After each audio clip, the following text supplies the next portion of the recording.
everybody. This is Jenna. And I'm Noelle. And this is More Than Murder, where we delve into everything eerie with a side of true crime. More Than Murder is not your typical true crime podcast. Join us on a weekly tour through the haunted, the bloody, the creepy, and the nutty on our Freaky Fridays. Good morning. Yeah, good early friggin' morning today. We are burning that... Coffee? Yeah, I was going to say that midnight oil, but that ain't true because it's super early. So my brain is still starting up. But we got a great episode today. Yeah, and it's a long one, and it's a story, so give it to me. All right. Just get into it. Yeah, just get into it. I'm tired of looking at this kid's face already. So this episode is especially brutal and graphic. Listener discretion is advised. I said it at the top. If you didn't listen to me, I can't help you there. Can't protect you any further. It gets bad from here, guys. So the topic of today is a terrifying serial killer who terrorized California from June 1984 to August of 1985. His killings were random, making everyone live in constant fear, asking themselves, when will the Night Stalker be coming for me? The Night Stalker. The Night Stalker. I mean, seeing that on a newspaper and newsreels, that's awful. Yeah, I would never leave my home at dark again. The Night Stalker. Yeah, no, it's just I'm done. Oh, it's terrifying. Like, I am a very paranoid person anyway. I'd say healthily paranoid, you know. Sure. But recently, like, once I started researching him in particular, I'm like, It's worse now. All right, yeah. I'm going to be a little bit more diligent, and I'm having these thoughts that are like, oh gosh. Yeah. Should I have locked my door? Should I have done this? Did you hear that? Like, yeah, that's the consequences of researching this shit all the time. Like, yes. And having to research it so deeply. But we don't have to. We would be learning about it anyway, because that's just what we like to do. We would be listening to the episodes or whatever, or just... Yeah. Or, everything. I don't know if you want to talk about it now, or the upcoming documentary. Not even upcoming. It is out now. Okay. Today, as we record this, guys, Netflix has dropped the Richard Ramirez documentary. Who is the Night Stalker. Yeah. And I'm, of course, going to binge it. If you guys have already binged it, that's great. You can listen to the episode now and get even more of this sicko. Yeah, I'm going to binge it too, so that maybe on our Friday Night Live...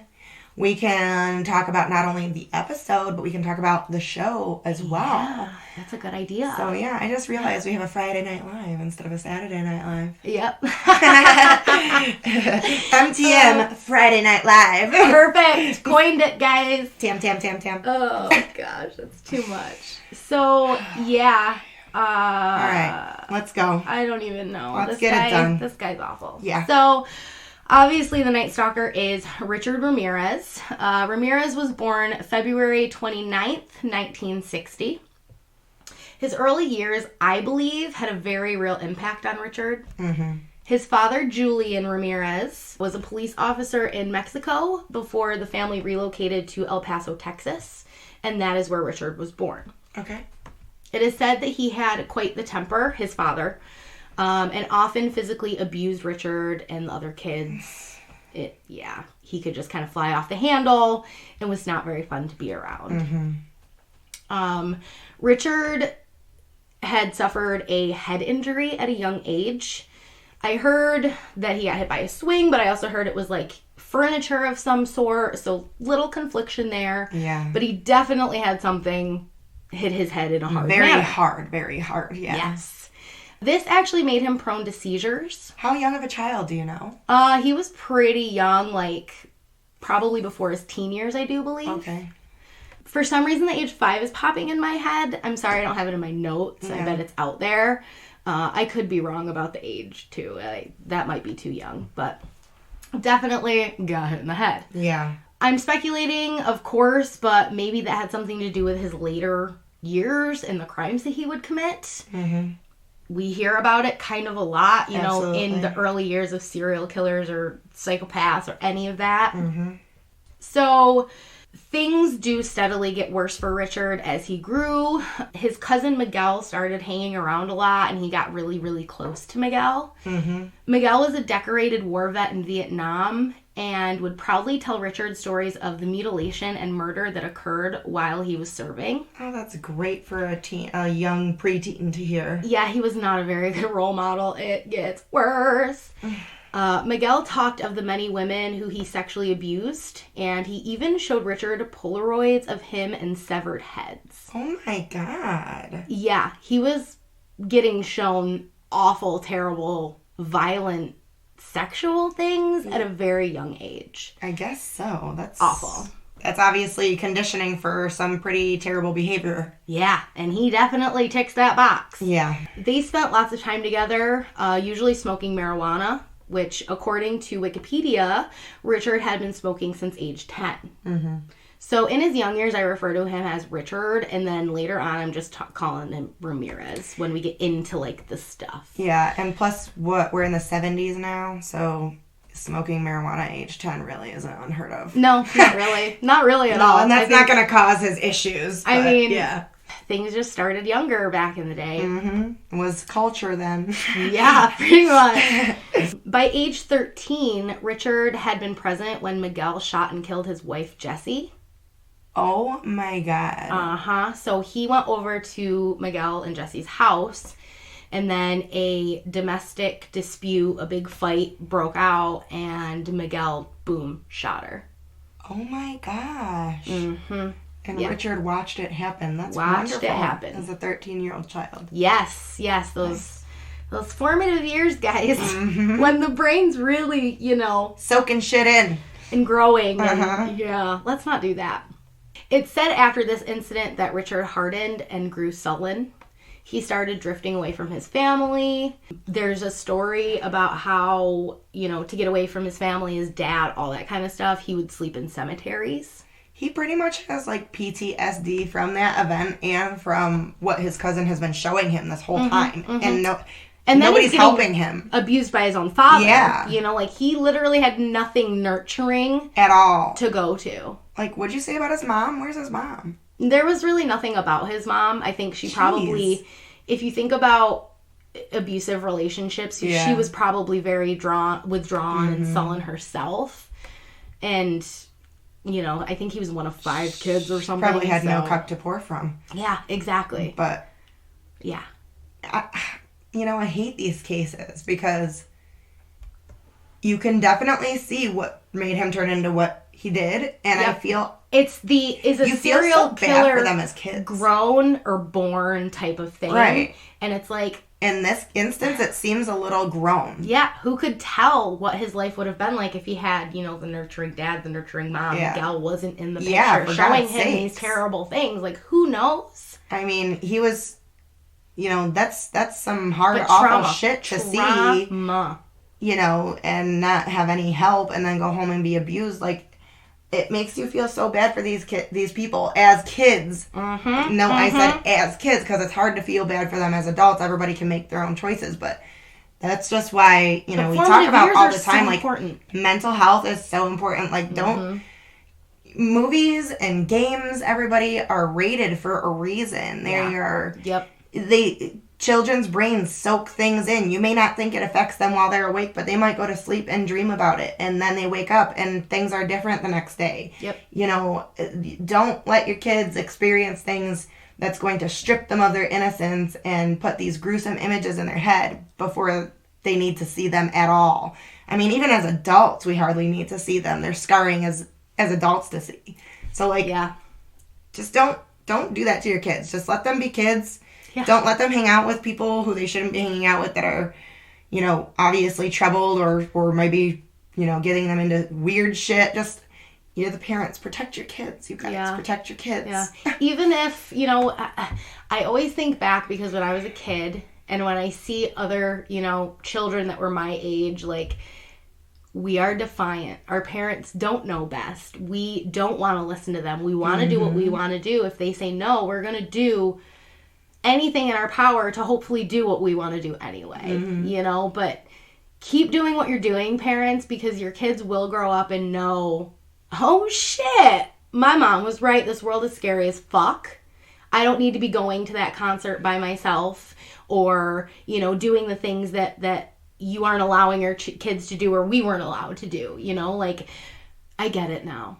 Well, yeah, I mean, I know that a lot of people want to be their kid's best friend, but that's not your job until they're adults. Like, if they don't like what you're doing, good, that means you're doing something right. Exactly. Like, if your kids dislike you, obviously, if they dislike you because you're, you know, punching them in the face and abusing them, that's not okay. Yes. But if you're just doing your job and parenting and protecting them while they're still, you know, underage and live in your house, as is your job to do, it's not your job to be their best friend. Your kid has to be like your kid first, and then you can become best friends. My mom is like my best friend now. Yep. And, you know, it wasn't always like that. Because she was my parent. Yes. And now I can appreciate all those things she did for me because I am where I am now. So to keep you safe. Exactly. Like, thank you for coming to our TED Talk. Anyways. Okay. Yeah.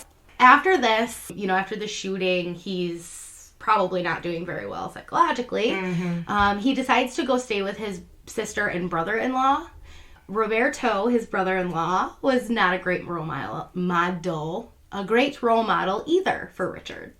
He escapes his dad, and now he's got this guy. So, hopefully he doesn't beat him also. Yeah. It's said that Roberto was a peeping Tom, which if you don't know what a peeping Tom is, it's somebody who goes to somebody's windows and they peep in. Right. They're just looking in windows, trying to see ladies undress, you know. You wanted to say you got paranoia.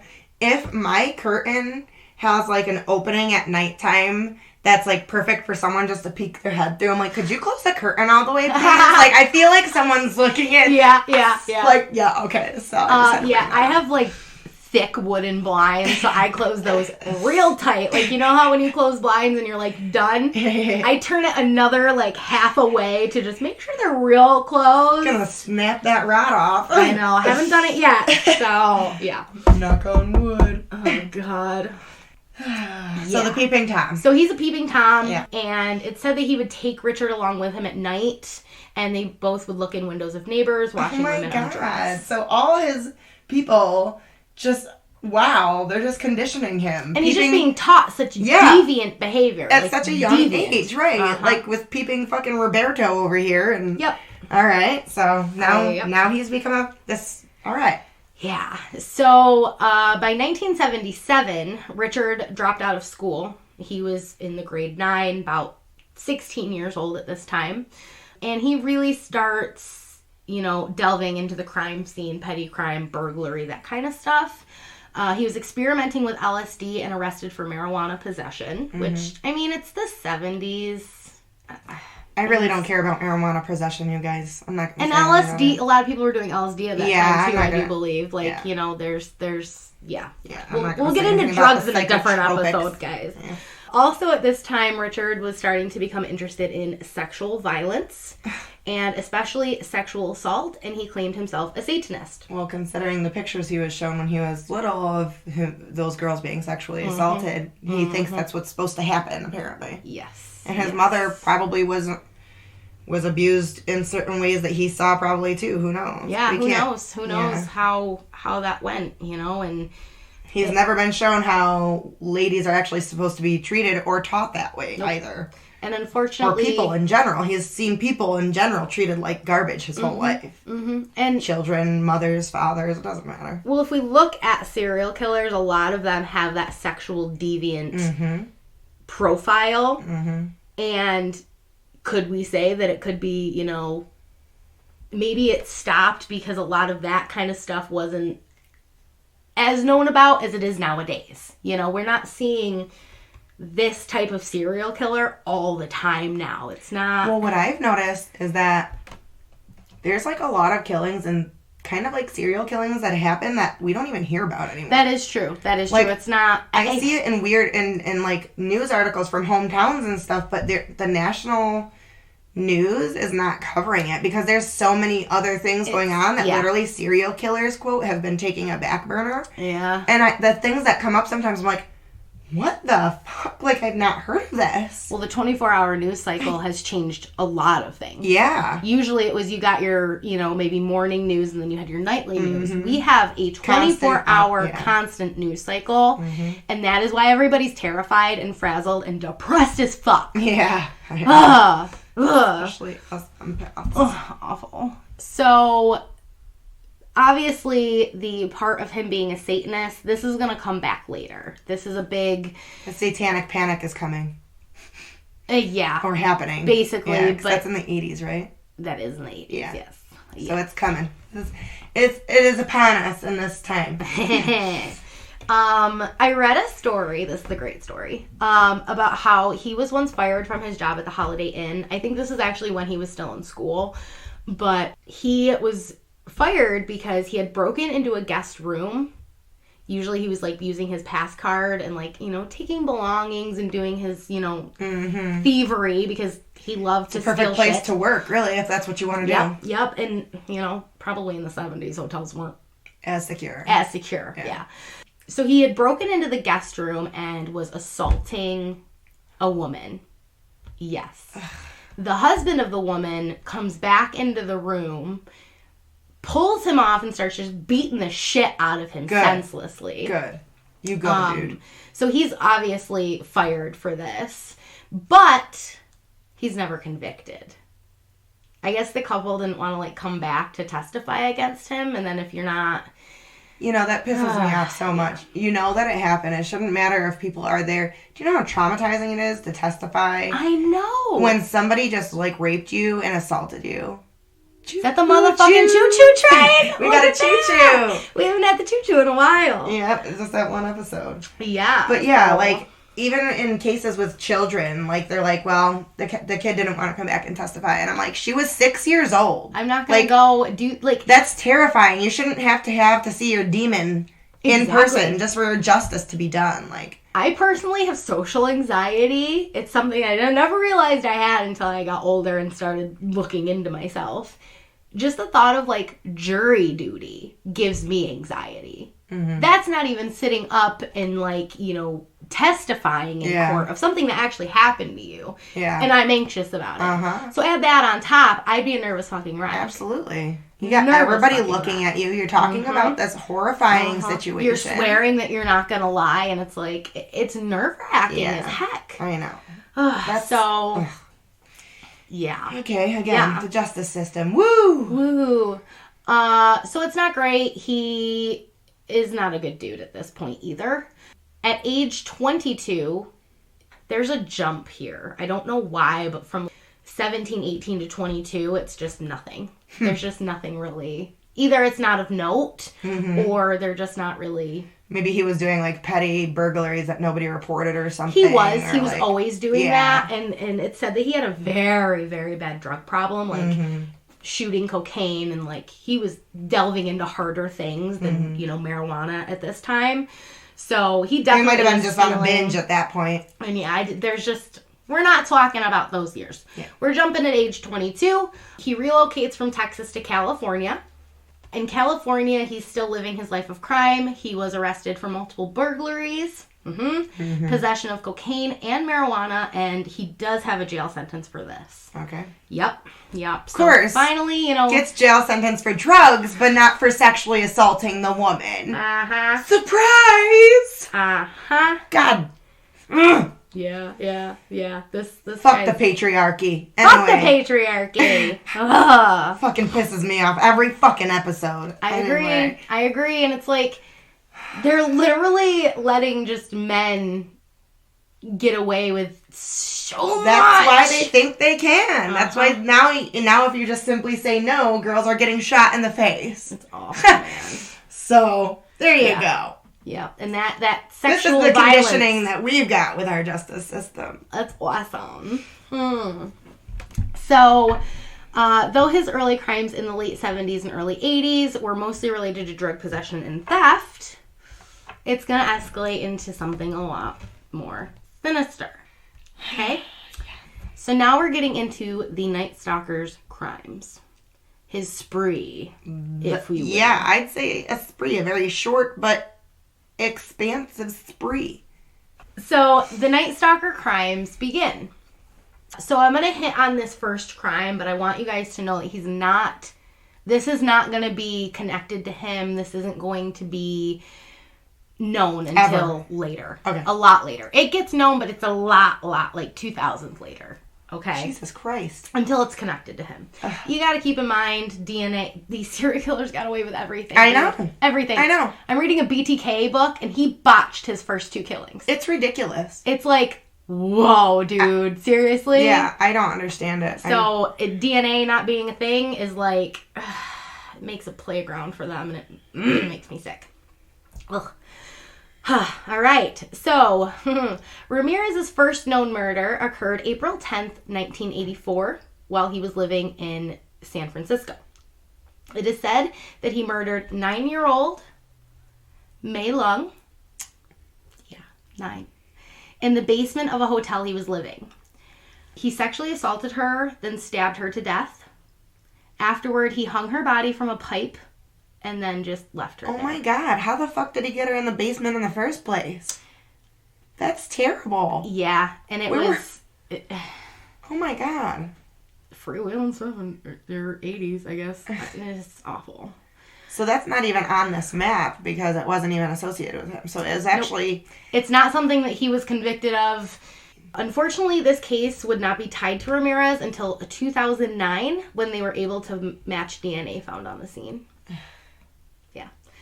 She's not reported as connected during his initial murder spree. The case ends up going cold for so many years. Yeah. So many years. This poor 9-year-old girl. Mm-hmm. Just forgotten. Mm-hmm. So, 2 months later, in June of 1984, Ramirez enters the home of 79-year-old Jenny Vinlow. It is said that she was stabbed repeatedly, sexually assaulted, and her neck was slashed so badly that she was nearly decapitated. Oh my God. I've heard this a lot. I've heard these killings. I've heard Richard Ramirez's story from various other sources, and it doesn't matter how many times you hear it. It's just still just... This got to... Like, I could not do my work late at night because this bothered me a lot. Absolutely. The dreams and the stays thoughts. With me. Yeah. And I was like, you know what? I got to put this away at like 5 p.m. Yeah. That way I can have time. Decompress from it and relax and do my yoga. Well, the thing is, you can picture everything, and it's awful. Like, if you have a good imagination, hearing the descriptions of what happened, and you I'm see seeing it, pictures. Yeah. Of like, it's not fun. Oh gosh, let's get into this more because this is just crazy. This is just crazy. Things slow after this crime and will not really heat up until 1985. So this happens in 1984. There is a big gap because his huge spree is in the span of 1985. March 17th of 1985, Maria Hernandez was attacked as she was pulled into her home in Rosemead, California. So Maria got really, really lucky because a bullet shot from a .22 caliber handgun ricocheted as it came towards her off of the car keys that she held in front of her face, sparing her injury. I mean, I think she got hurt a little bit, but yeah, it did not kill her. She survived It that. was not her time to die that day. Holy fuck. I literally almost put by the grace of like God, like just, whoa, that's crazy. She had someone watching out for her. Holy shit. Yeah, it turns because her roommate was not as lucky. Her 34-year-old roommate, Dale Yoshi Okazaki, took cover in the home after she heard the guns shot. She's hiding. She hears Ramirez breaking in through the kitchen. Oh, it's terrifying. And she pops her head up to kind of see what's going on. And in that moment, Ramirez shot her in the head with the .22 caliber gun before fleeing. Holy crap. He was a good shot then if she just like poked her head up really quick and was boom. Like, well, how did he even see her? Like, in the kitchen. Wow. I think it was like, oh, gosh. It's terrible. Awful. Within an hour of the Rosemead home invasion, another victim, 30-year-old Sai Lane Yu, was pulled out of her car and shot dead, again with a .22 caliber handgun. Oh my Lord, the same day. Same exact day, and like only an hour after.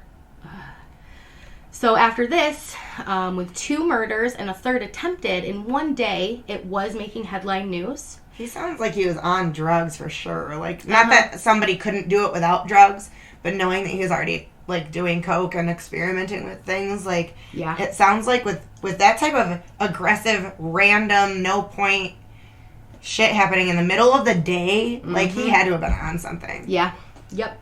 The intruder was described as curly-haired with bulging eyes and wide-spaced, rotted teeth.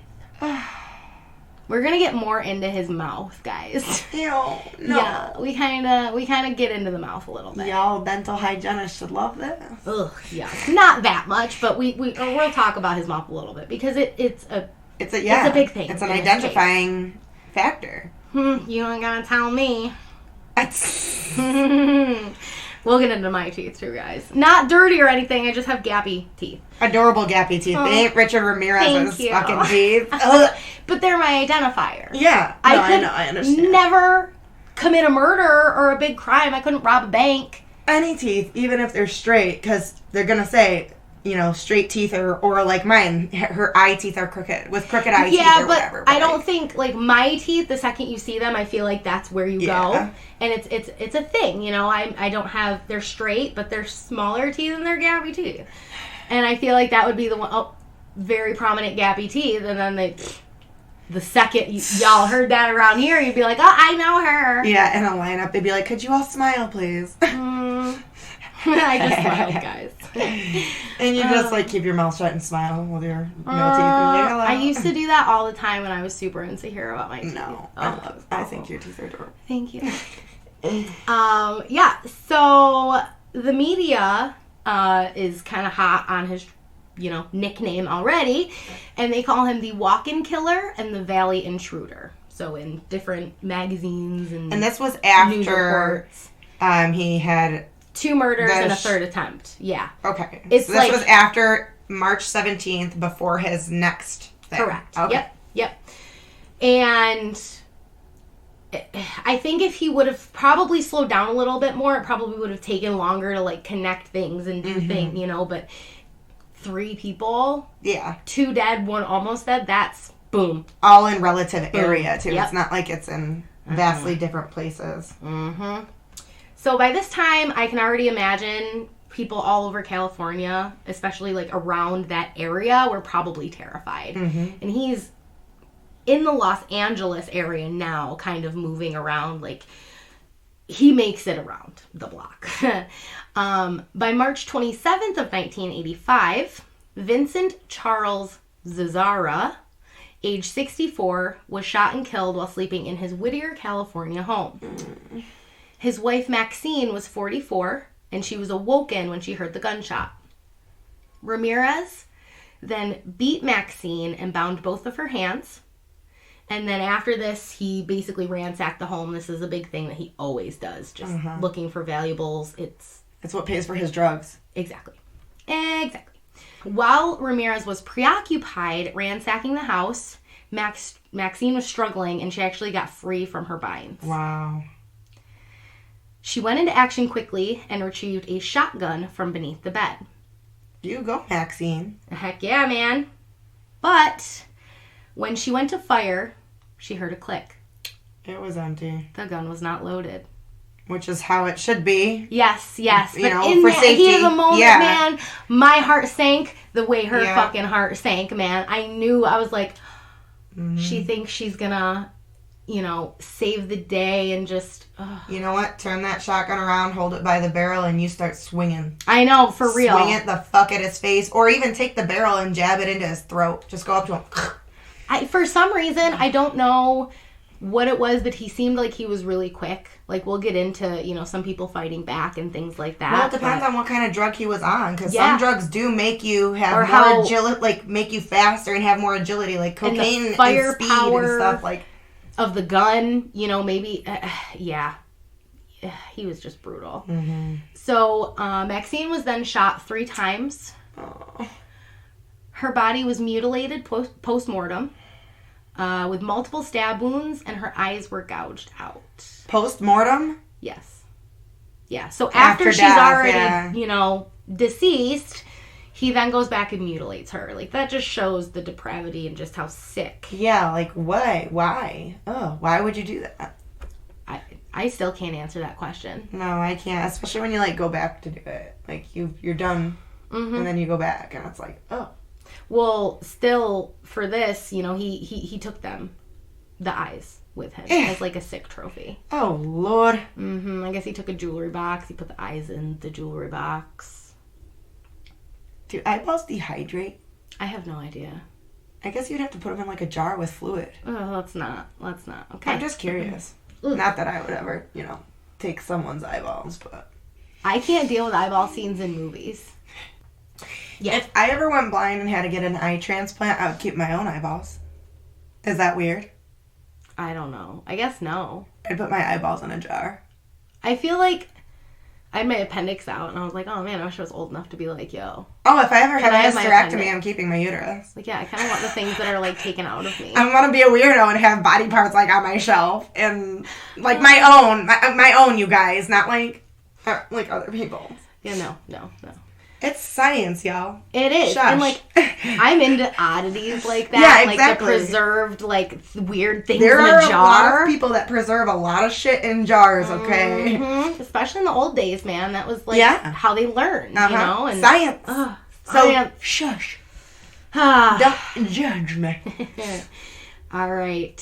So, yeah. So, still at the Zara scene, or crime, Ramirez took the eyes as a sick trophy, and then on the scene, police officers find a clear, obvious sneaker impression. Yeah. It's in the dirt, like, outside the home, because he always broke in whatever way he could, through a window, through a door, probably mostly through a window. They also matched the bullets from the other slayings and realized, oh shit, something's happening here. May 14th of 1985, there's little gaps in here, Ramirez broke into the home of Bill Doy, age 66, and his wife Lillian, age 56. It is said that Bill was shot in the face with a .22 caliber and then beaten until he was unconscious. Oh my God. Yeah, so I guess... God. You get shot in the face and then just keep getting beaten to death or beaten unconscious? Like, good God. He is just brutal. He's These literally... poor souls, man. I know. Good God. Their last moments in life, you just got to imagine. Yeah, I mean, yeah. Okay, let's keep going. Utter terror. Yeah. Ugh.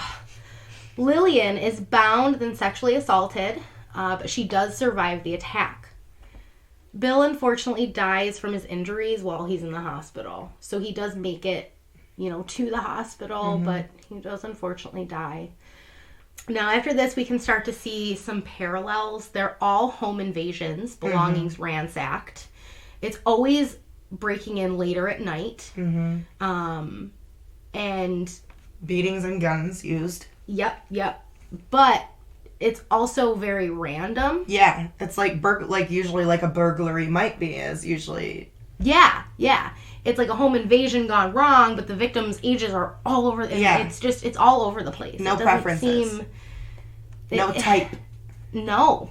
It meant, oh God, so hard to find this guy, man. That just terrifies me. Everybody would be scared. It doesn't matter if you're a male or a female or... No, like with Ted Bundy or Dahmer, you have a specific victim profile. Something that you can kind of match, so then you can kind of start to work to get this person.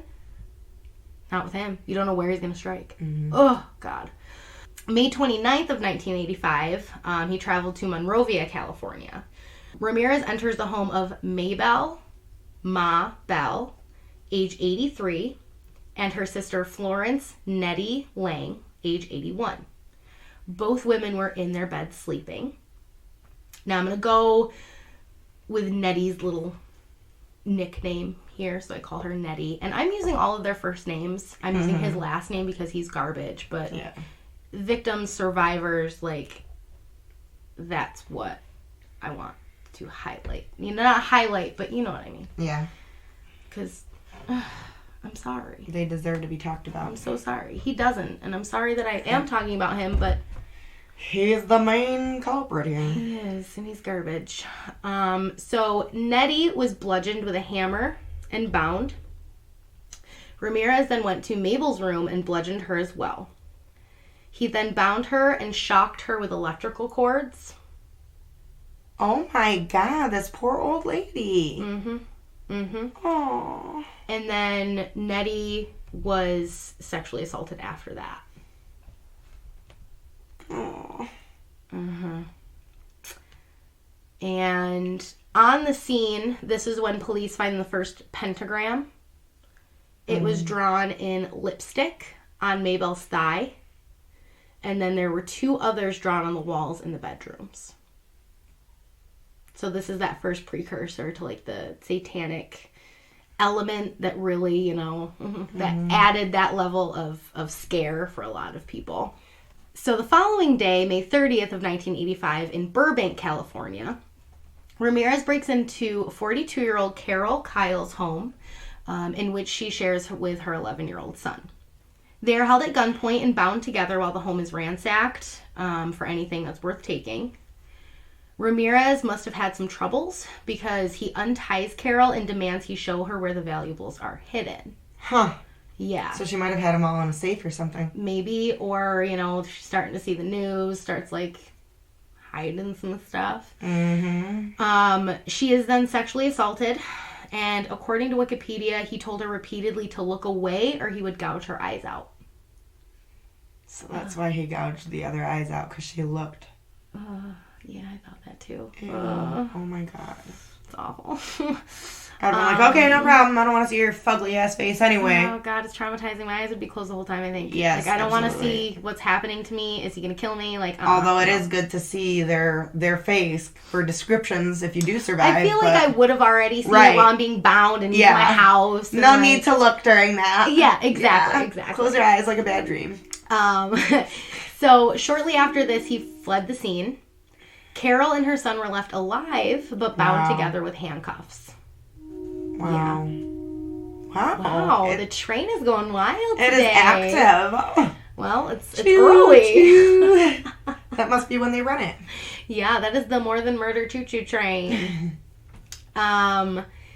So it's weird because yes, he is, you know, he's murdering, but he's also leaving survivors. Like I want to know what Why? he was thinking and like Yeah. why. Yeah. It's just, it puzzles me to this I day, know. guys. It had to be really hard to tie everything together at this time too, because profiles all over the place.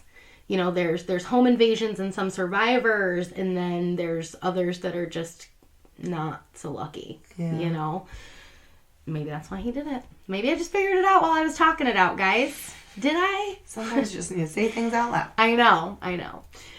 So July 2nd of 1985, Ramirez breaks into a home in Arcadia, California. Mary Louise Cannon, age 75, was asleep in her bed. Ramirez bludgeons her with a lamp, then stabs her repeatedly with a 10-inch butcher knife from her own kitchen. Good God. I look at my knife block differently now, guys. Yeah. Ugh. The house was ransacked, and then Ramirez fled into the night. So, popular thing. Just 3 days later, July 5th of 1985, Ramirez goes to Sierra Madre, California. Breaking in through an unlocked window, he finds 16-year-old Whitney Bennett sleeping in her bed. She is bludgeoned with a tire iron. Yeah, it's brutal, guys. And then he goes to look for a knife. He's unsuccessful, so he decides to strangle her with a telephone cord. Sparks apparently started emanating from the cord and kind of like shocked Ramirez in the moment. He ended up fleeing after he like felt a heartbeat and she was kind of like still alive and he knew it. I guess he said that he believed Jesus had saved her in that moment. Okay. Yeah. So he's writing pentacles and pentagrams places, but he's talking about Jesus also. This dude's all sorts of confused. Well, if you think about Satan, you also think about Jesus. So he's thinking that he believes that he is Satan's lackey and he's doing Satan's work on earth. He's the son of Satan. And Jesus is going to be their enemy. So he's going to be like... Yeah, but you'd still think that if if Jesus saved her, then he would think that you would kill her still, because he just makes no sense. Because if Jesus is your enemy, you'd want to undo the work he just did. Just makes no sense. He's crazy. Yeah, no, he's definitely fucking crazy.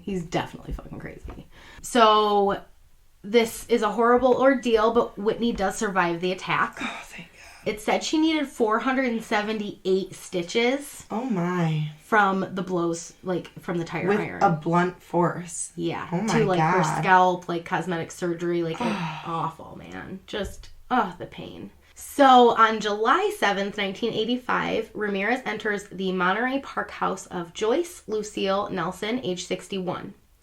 He went through the house looking for anything of value, like, to take, of course, like he always does. And he comes across Joyce, who had fallen asleep on her couch. This is bad, guys. He uses physical force during the attack. Joyce is beaten so brutally with blows from his fists and kicks to her head. She does not survive this attack. Oh my God.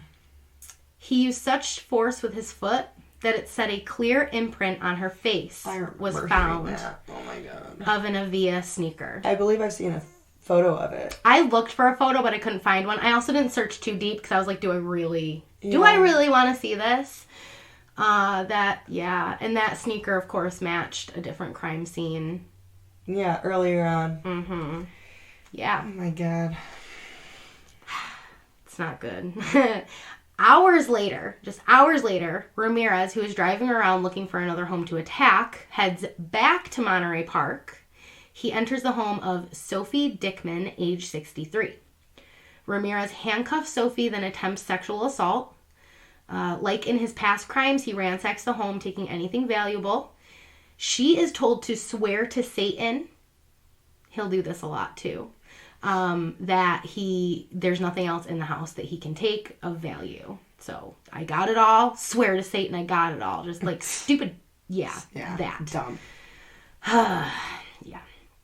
So, this spree is really heating up for Ramirez by this time. It seems like it. He's stealing cars as well. Like, most of the getaway cars and things are stolen. This does aid him to flee quicker. That's how he's, getting away with it, kind of. So, back to Sophie. Mm-hmm. Did she survive?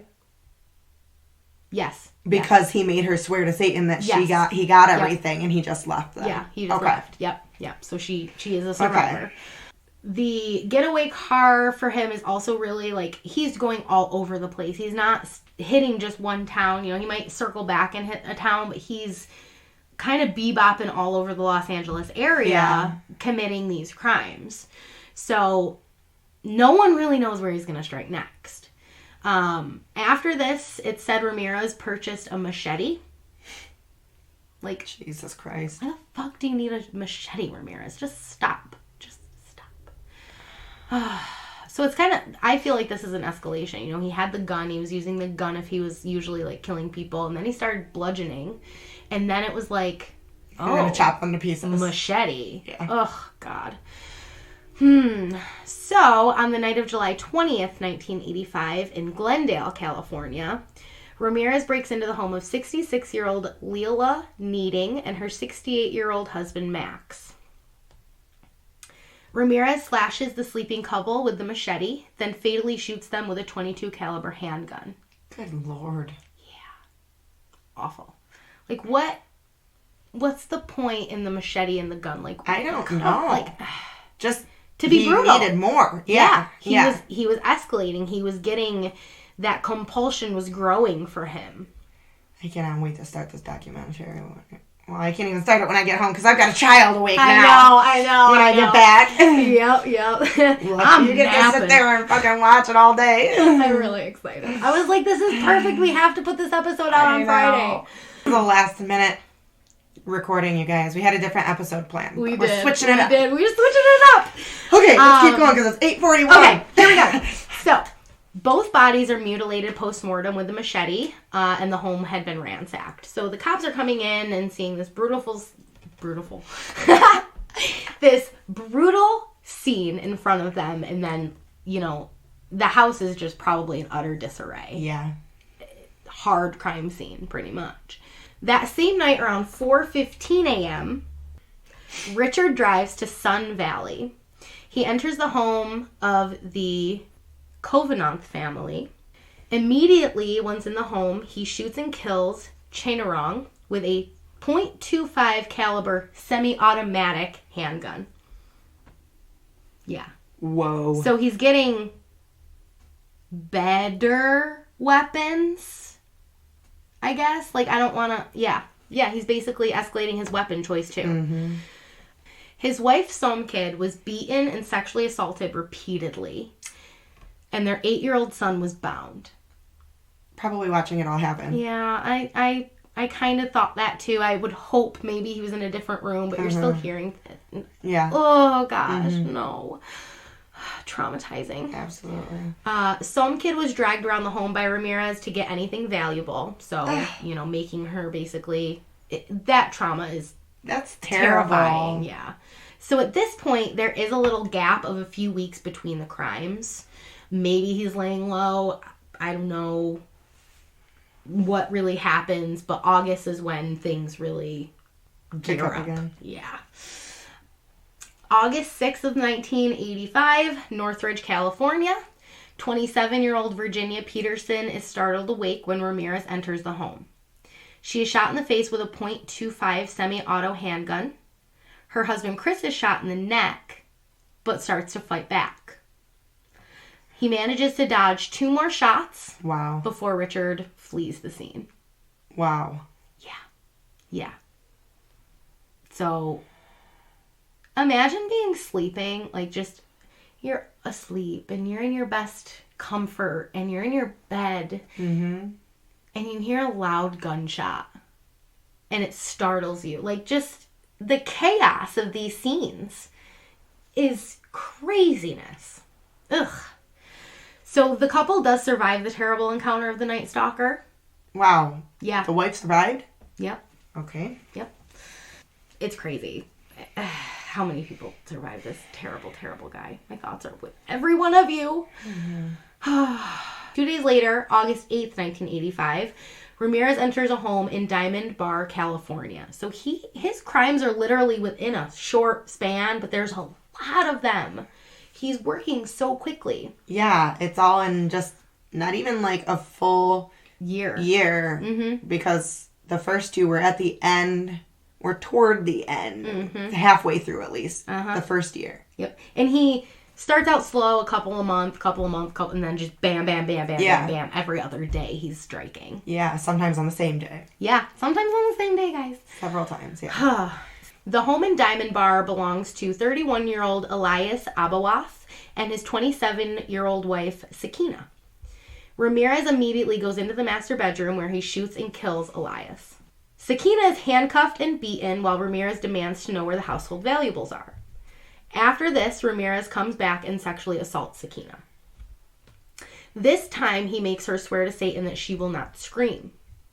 Probably terrifying. I'd be screaming my lungs out. The attack is briefly interrupted when the couple's 3-year-old son enters. Swiftly, Ramirez bound the son and continued the attack on Sakina. Don't bind a 3-year-old, guys. Please. And don't just do anything garbage like this. Sakina and her son do survive the horrible ordeal.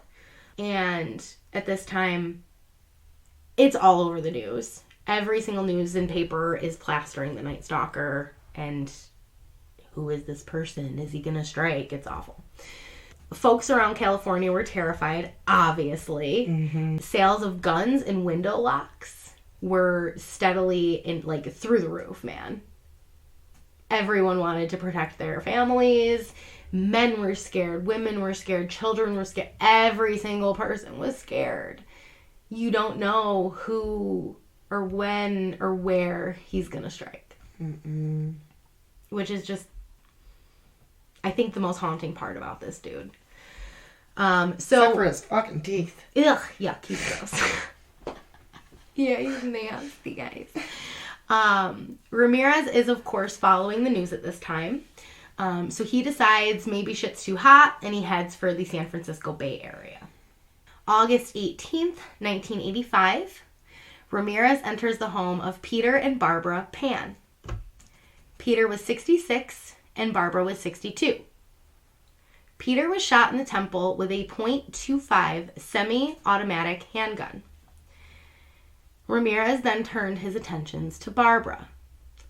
She was beaten and sexually assaulted before being shot in the head. Police on the scene found a pentagram drawn in lipstick next to the phrase, "Jack the Knife," on the bedroom wall. Could not find out what this meant. No. If you guys have heard anything, maybe it's in this new documentary, about like what he meant, I could not find what that meant. I did a lot of side googling, but no. Like, I don't know why he would have written Jack the Knife on the bedroom wall next to the pentagram. But that is what they found.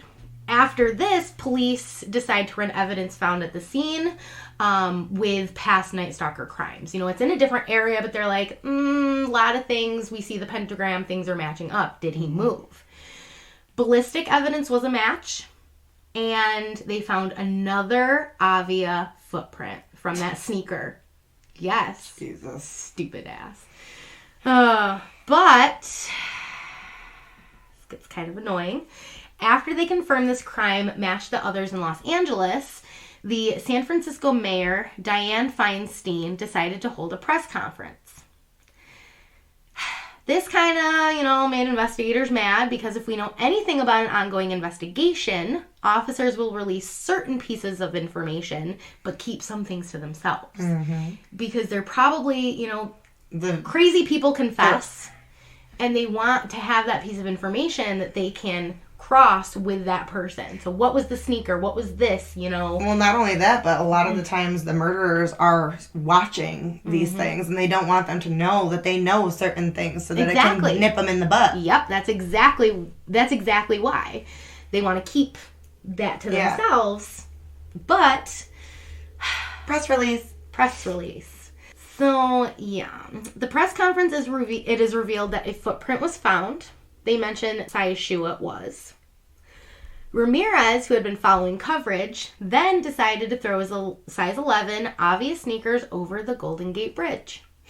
Jesus Christ. Just destroy that evidence. Yeah. Wonderful. He also takes some time to hide out, laying low in San Francisco for a few days before traveling back to Los Angeles.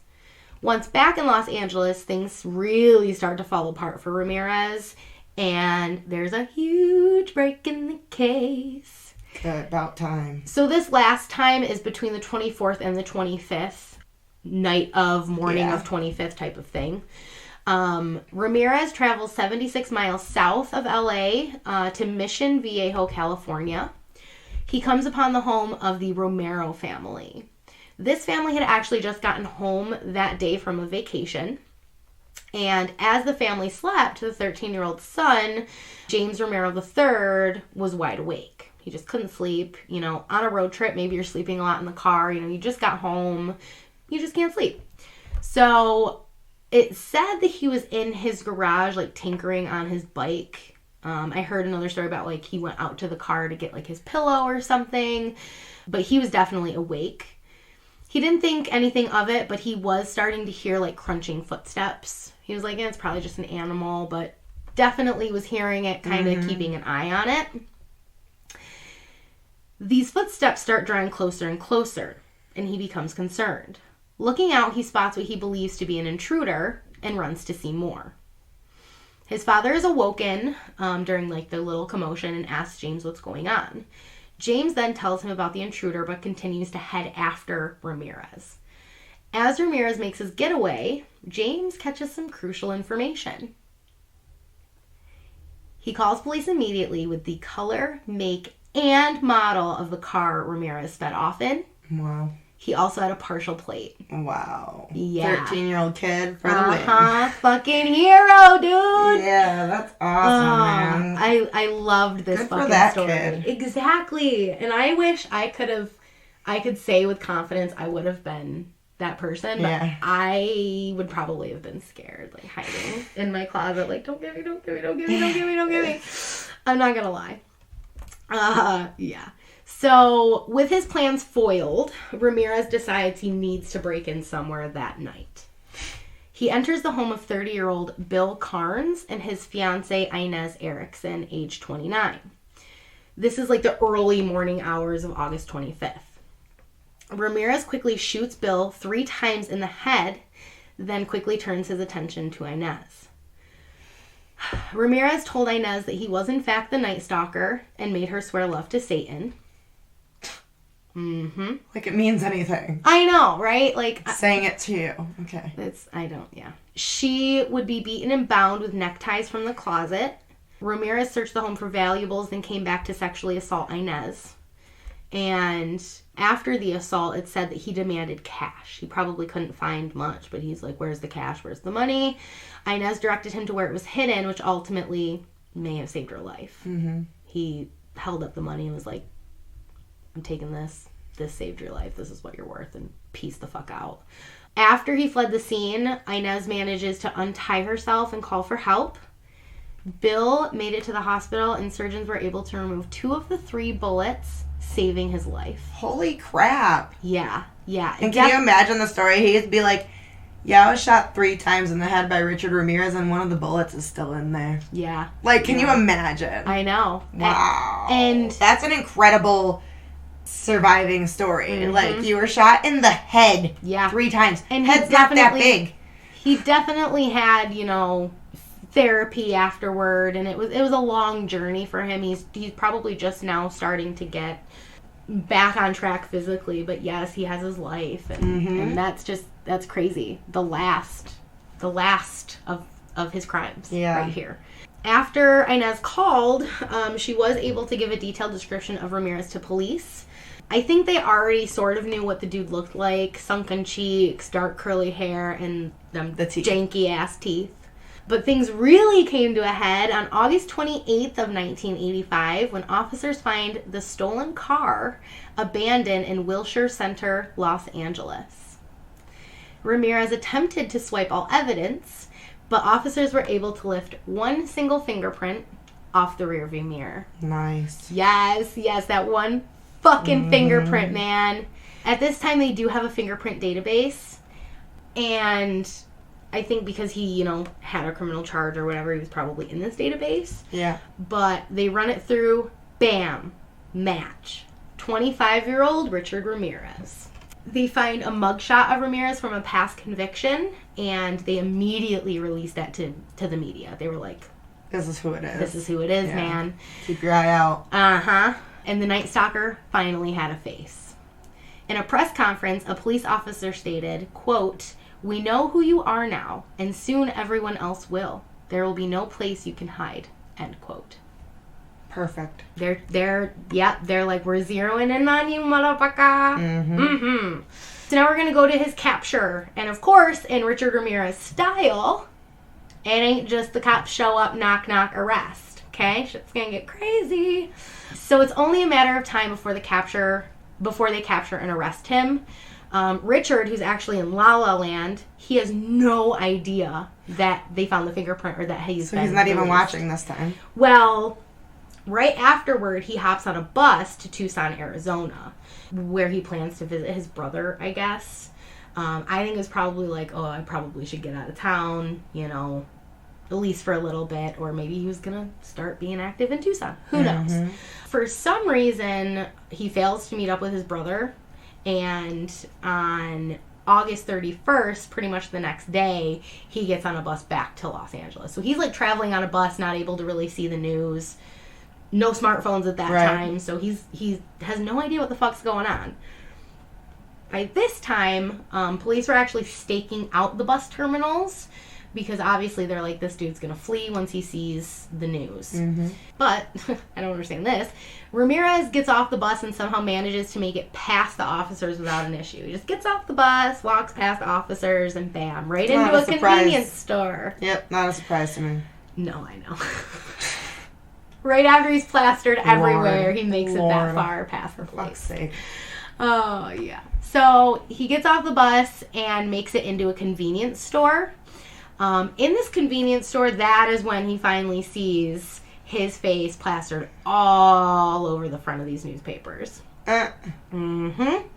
He starts to panic, and he takes off running across the Santa Ana freeway. He attempts 3 different carjackings, but none are successful. And at this time, everyone knows who it is. They see this guy running, and this is fucking great. So with every news outlet and paper displaying Ramirez's mugshot, people of the area knew who to look for. A mob of residents spot him running and take actions into their own hands. Well, when the cops fail to fucking get him, when they walk right past.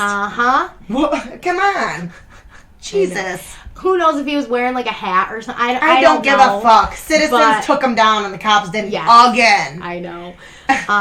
These citizens attack Ramirez, hitting him with a metal bar, then beating him senseless until the cops arrive. He deserves so much worse. During the attack, he's literally like, dude, let me go. Like, no, I'm not letting you go. No, I'm stopping your face till you get a boot mark in it like that lady. You just killed a shit ton of people. Yeah. And scared, terrorized the nation. Oh, fuck you. You're disgusting. Like I said, he honestly should have been dead by the time the cops got to him. I know. In my eyes. I know. If I was one of those people in that group, he wouldn't have been alive to get to the police station. I mean, they did hit him in the head with a metal bar, so I bet he did not feel very good. So quick, I just want to have a little round of applause for those badass individuals. Yeah, good for y'all. Woo! Come on, that's awesome. Oh, I love vigilante justice. Sometimes. I do too. Sometimes. Well, it can be taken to an extreme. So now we're going to get into the trial and conviction. I'm not going to go too in-depth on this.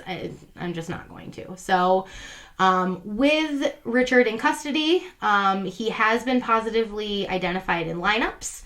His is a face you can't forget, especially them teeth. So they probably did make everybody smile. Yep. Let me see your grill. Your grill. That's fucking awesome. So the trial began in early 1989. Ramirez was charged with 13 counts of murder, 5 counts of attempted murder, 11 counts of sexual assault, and 14 burglaries. In his first court appearance, Ramirez raised his hand to show a drawn pentagram on the palm. He then yelled, "Hail Satan!" Awesome. Okay. Why do fire killers such, showmen in court? I don't know. Because they're crazy. Sit down and shut the fuck up. You are in no place right now. Like the Ted Bundys of the world. Yeah, they're still bragging. Yeah. Shut the fuck up. They still think that they're awesome. We don't want to hear from you. Anyway, the trial took almost a year due to some setbacks. There was a death of a juror. I'm not going to get, too into that, but one of the jurors was found murdered. Everyone was terrified, thinking that he was working from someone on the inside, but it was not about that. Nope. Ultimately, though, on September 20th of 1989, Richard Ramirez was found guilty on all charges and sentenced to death. After the sentencing, Ramirez stated, quote, "I am beyond good and evil. I will be avenged. Lucifer dwells in all of us. That's it." End quote. Okay. Yeah. So it sounds more Luciferian than Satanist. Who even knows? He took something. He took things from everywhere and was like, "This is what I am." Exactly, and just was like, "This is why I kill for Satan." Dude doesn't. He just made no sense. And he was really into heavy metal, super fucking hardcore, into man. Yeah, super into the heavy metal of the time. So that was probably I'm hard. I'm a Satanist. I kill people. Fuck you. Satanism isn't even what people think it is. Exactly. It said that he also did not seem to have any remorse. When asked about the sentencing, he told reporters, quote, "Hey, big deal. Death comes with the territory. I'll see you in Disneyland." End quote. Good Lord. Dude is sick. Yeah. He was held on death row in San Quentin prison, but he was never put to death. The delay was caused by an appeal brought by Ramirez himself, offering him quite the extension. And apparently the appeal process is really lengthy in California. I think each state has a different type of process, and California's is really long. Richard Ramirez ended up dying in prison of natural causes on June 7th of 2013. He was 53 years old. How lovely is that the people of California got to just pay for this man to live out the rest of his days in prison. Mm-hmm. Like I said, vigilantes were awesome. They should have finished the fucking job. I know. Yeah. He ended up just getting cancer and dying. Yep. You know? Lucky him. I know. But all those other people. No. I know. Didn't deserve that at all. I know. And they said, a little bit of an article that I read said something about, like, if he hadn't have died and the appeals process was still going, he might not have been put to death until like 70. Well, not even, because they changed the death penalty in California anyway. but so who knows? It just said that, like, if he would have been, like, he probably would have been 70 by the time they would have actually been able to. Yeah, because he can read a book and fucking write an appeal. Such a waste of money. That is not okay. I know. He is clearly guilty of all this. He had no remorse. Honestly, take him out back. And that's my idea. And take him out fucking back. In 2009, they find the DNA, which matches him to Mei Ling. And he was still allowed to keep going and living after that. Again, take him out back. Stop feeding him. Sorry. Do something. Jesus. That's just disgusting. It pisses me off. I am not somebody who thinks that people like that should just be living out their days in prison. I also don't think they should even...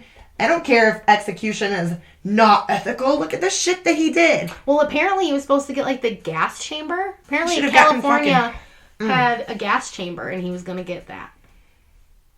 So you just got to go put to sleep then. Very peaceful. Just go put to sleep.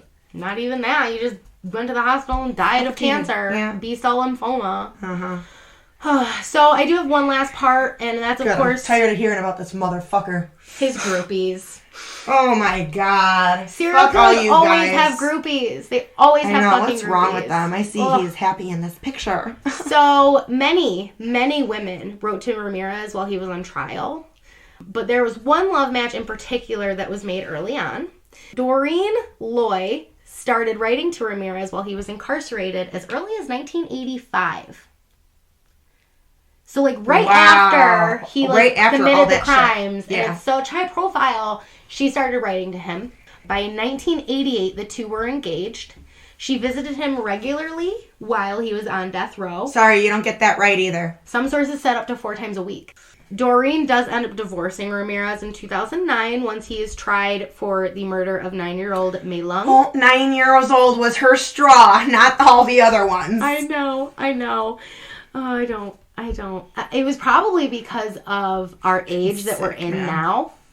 Think of, like, 2009 and how, social media was starting the... Oh, she would have gotten blasted. Yes. She probably got blasted. She probably didn't like it. And she's probably like, oh, I think we need a divorce. Well, sorry, Doreen. It's all coming out about you now. I know. Have fun with the rest of your life. Awful. But you probably shouldn't marry the serial killer in the first fucking place. Exactly. Don't fucking marry the serial killer. No. My husband is the most nurturing man, and I love him a lot. Yeah. Why would you want someone who can't be nurturing at all? Oh my god. I mean, ew. That. Yeah, just... No. And if they are nurturing, it's usually like a facade to keep up their murdering and God, yuck. So yeah, there you have it. That's the Night Stalker, Richard Ramirez. If you didn't, hate him. Now you know. Hate him. Hate all his groupies. Hate everybody. Yeah, it's truly terrifying stuff. The fact that, he acted at complete random. Anyone could have been a victim. Mm-hmm. So, yeah, that's shiver-inducing. It is. It's awful. I mean, it did seem like a lot of his victims seemed to be over 50. Yes. Majority. Yep. And a majority seemed to be women. But there were obviously some men thrown in there and some younger people thrown in there as well. So mostly, a lot of it was like couples. Husband, wife. Right. Take out the husband first and then do what, he did with the wife. But yeah, everybody lock your doors and your windows. Because I'm paranoid now. Because people like Richard Ramirez still exist. We just don't hear about it as often. Yeah, I don't want to think about it. So, yeah. Well, even though we're going to think about it the rest of the day when we watch the documentaries. True. So, yeah, if you haven't watched that yet, go watch it. And if you enjoyed this episode and you want more, make sure to subscribe. We put out new episodes every Freaky Friday. Mm-hmm. And go follow us, guys. We have the socials. You can go see all of the stuff that we post. You can see our Friday lives that we're doing every single Friday. For that, you can find us on Facebook at More Than Murder. Find us on Twitter at More Than_Murder. And find us on the Instagram at More Than Murder Pod. Yes, do that. Go do that now. And YouTube. Oh, yes, the YouTube. The YouTube. The YouTube. We do have a YouTube.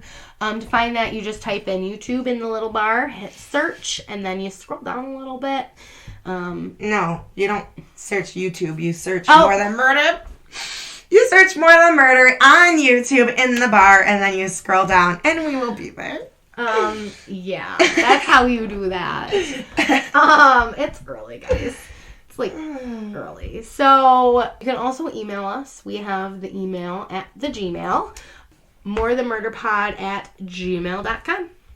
And we will be hitting you up live later. Yeah, so have a great Friday, and we'll talk to you later. Yes, check out the blog for pictures and more info. Did you already say the website? I did not say the website. What is that website? It is www.morethanmurderpod.com. Yes, go look at that blog, guys. We're gonna have the pictures and the things And the things you don't want to see. None of the other I didn't crime get scene gory. pictures. No, you can find those everywhere else. So I'm not getting gory with my pictures, guys. deep dive yourself. Okay. Okay, but we love you. Love you. Bye. Bye.